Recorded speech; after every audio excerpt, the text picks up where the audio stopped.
மாண்புமிகு பேரவை தலைவர் அவர்களே, காவிரி நதிநீர் உரிமையை பாதுகாக்கும் வகையில நமது சட்டமன்றத்தில் அரசினர் தனி தீர்மானத்தை முன்முடிந்திருக்கும் மாண்புமிகு முதல்வர் அவர்களுக்கு மனிதநேய ஜனநாயக கட்சியின் சார்பில் பாராட்டுகளை தெரிவித்துக் கொள்கிறேன். அரசியல் அணுகுமுறைகள், வேறுபாடுகள் இவற்றையெல்லாம் கடந்து காவிரி உரிமைக்காக இந்த அவையில் இருக்கக்கூடிய நாம் எல்லோரும் ஒரே அணியிலே இருக்கின்றோம் என்ற உணர்வை வெளிப்படுத்தக்கூடிய கடமை இப்போது இருக்கிறது.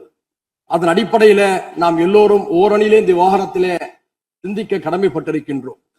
இந்த உலகம் என்பது 71% நீராலும் 29% நிலத்தாலும் சூழப்பட்டிருக்கிறது. ஆனால் உலகம் எங்கும் தண்ணீருக்கான போராட்டங்கள் கடந்த அரை நூற்றாண்டு காலமாக வலுப்பெற்று வருவதை நாம் பார்க்கின்றோம். நம்முடைய இந்திய திருநாடு பல்வேறு இனங்கள், மொழிகள், பிராந்தியங்களை கொண்ட ஒரு துணைக்கண்டமாக இருக்கிறது. இந்த நாட்டிலே நதிநீர் பிரச்சனைகள் எழுகின்ற பொழுதெல்லாம் ஒன்றிய அரசு தலையிட்டு நீதமான முறையிலே தீர்ப்பை வழங்க வேண்டும் என்று நாட்டு மக்கள் எதிர்பார்க்கிறார்கள். ஏனென்று சொன்னால், ஒரே நாட்டிலே வாழக்கூடிய ஒரே நாடாளுமன்ற தத்துவத்தை ஏற்றுக்கொண்ட நமக்கு மத்தியில நதிநீர் பிரச்சனையின் காரணமாக பிளவு ஏற்பட்டுவிடக் கூடாது என்ற அச்ச உணர்வு ஜனநாயக சக்திகள் எல்லோருக்குமே இருக்கிறது. உலகம் முழுக்க பல்வேறு நாடுகளை கடந்து ஒரே நதி பயணிப்பதை பார்க்கின்றோம். உதாரணத்திற்கு வட ஆப்பிரிக்காவை செழுமைப்படுத்திக் கொண்டிருக்கக்கூடிய நைல் நதியை எடுத்துக்கொண்டால் 11 நாடுகளை கடந்து செல்கிறது. எகிப்து, சூடான், உகாண்டா, எதியோப்பியா உள்ளிட்ட நாடுகள் பயன்பெறுகின்றன. அந்த 11 நாடுகளை கடந்து செல்லக்கூடிய அந்த நைல் நதிக்கு மத்தியில பிரச்சனைகள் ஏற்பட்டால் அதை தீர்ப்பதற்காக நைல் பேசின் இனிஷியேட்டிவ் என்ற ஒரு அமைப்பு, நிர்வாக அமைப்பு செயல்பட்டு கொண்டிருக்கிறது.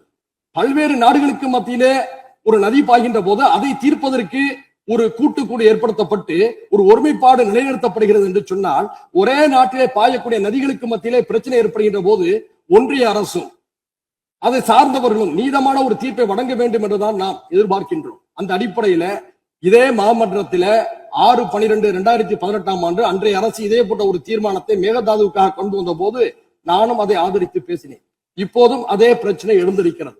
இந்த பிரச்சனை என்பது 4 மாநிலம் தொடர்புடையது என்பதை மறந்துவிடக் கூடாது. கர்நாடகா, கேரளா, தமிழ்நாடு, புதுச்சேரி என்று 4 மாநில மக்களும் இதிலே பயனடைகிறார்கள். இந்த நேரத்தில் கர்நாடக அரசுடைய புதிய முதல்வராக இருக்கக்கூடிய சிவகுமார் அவர்கள் சமீபத்தில் ஒன்றிய நீர்வளத்துறை அமைச்சர் பாட்டீல் அவர்களை சந்தித்து காவிரியின் குறுக்கே மேகதாதுவிலே அணை கட்ட வேண்டும் என்று கூறியிருக்கிறார். இது உச்ச நீதிமன்றம் வழங்கிய தீர்ப்புக்கு எதிரானது.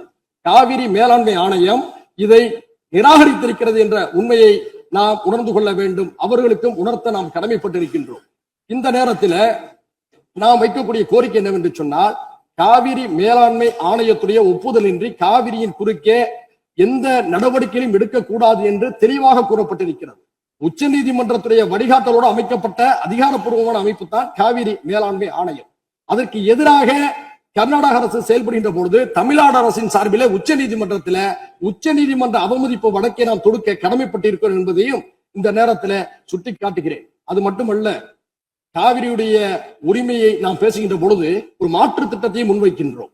மேகதாது என்பது கிருஷ்ணராஜசாகர் அணையிலிருந்து 1000 அடி பள்ளத்தில் இருக்கிறது. அங்கே மேகதாதுவில் அணை கட்டினால் கர்நாடகத்துறை விவசாயமும் பாதிக்கும் என்று கர்நாடக விவசாயிகள் கூறியிருக்கிறார்கள். கர்நாடக விவசாயிகள் மட்டுமல்ல, அது அடர்ந்த வனப்பகுதி என்ற காரணத்தினால சுற்றுச்சூழல் ஆர்வலர்களும் எதிர்த்திருக்கிறார்கள். இந்த நிலையில் நாம் மாற்று யோசனையாக என்ன சொல்கிறோம் என்று சொன்னால், ஐயா காமராஜர் அவர்கள் முதல்வராக இருந்த போது கிருஷ்ணகிரி மாவட்டத்தில் இருக்கக்கூடிய ராசிமணல் அருகே ஒரு அணையை கட்டலாம் என்று அடிக்கல் நட்டினார். அதற்கான ஆதாரம் இப்போதும் ஒகேனக்கலில் இருக்கக்கூடிய தமிழ்நாடு மின்சார வாரிய அலுவலக கட்டிடத்திலே இருக்கிறது. அங்கே அணை கட்டுகின்ற பொழுது 2 மாநில மக்களும் சர்ச்சையின்றி அந்த நீரை பகிர்ந்து கொள்ளலாம். ஏனென்று சொன்னால், அந்த இடதுபுறம் தமிழ்நாட்டில் இருக்கிறது, அந்த அணையுடைய வலதுபுறம் கர்நாடகாவில் இருக்கிறது. 2 மாநில விவசாயிகளும் அவரவர் விருப்பத்துக்கு ஏற்ப நீரை பகிர்ந்து கொள்ளக்கூடிய ஒரு வாய்ப்பை அன்றைய தினம் உணர்ந்த காரணத்தினால்தான் ஐயா காமராஜர் அவர்கள் அதுக்கான அடிக்கலை நட்டினார். நாம் கர்நாடகாவுக்கு சொல்ல விரும்புவது, மேகதாதுவில் நீங்க அணை கட்டுகின்ற போது கர்நாடக விவசாயிகளும் பாதிக்கப்படுகிறார்கள், தமிழ்நாட்டு விவசாயிகளும் பாதிக்கப்படுகிறார்கள். அதே சமயத்துல ஐயா காமராஜர் அவருடைய திட்டத்தின்படி ராசி மணலிலே அணையை கட்டுகின்ற போது 2 மாநில ஒப்புதலோடு புரிந்துணர்வோடு ஒரு அணையை கட்டுகின்ற பொழுது அந்த நதி நீர் கர்நாடக விவசாயிகளுக்கு மட்டுமல்ல, பெங்களூரில் இருக்கக்கூடிய மக்களுடைய குடிநீரையும் தீர்க்கும். தமிழ்நாட்டில தஞ்சை சமவெளி விவசாயிகளுக்கு மட்டுமல்ல, ராமநாதபுரம் தொடங்கி சென்னை வீராணம் குடிநீர் வரை பயன்படுத்தக்கூடிய நம் எல்லோருக்கும் பயனளிப்பதாக இருக்கும். எனவே 2 மாநில மக்களும் நலன் தரக்கூடிய அந்த திட்டத்தை பரிசீலிக்கலாமே தவிர மேகதாதுவில் அணை கட்டக்கூடிய முயற்சி என்பது உச்சநீதிமன்றத்துடைய தீர்ப்புக்கு எதிரானது என்ற அடிப்படையில இந்த முதல்வர் அவர்கள் முன்மொழிந்திருக்கக்கூடிய இந்த தீர்மானத்தை மனிதநேய ஜனநாயக கட்சியின் சார்பில் வழிமுடிந்து அமர்கிறேன். நன்றி.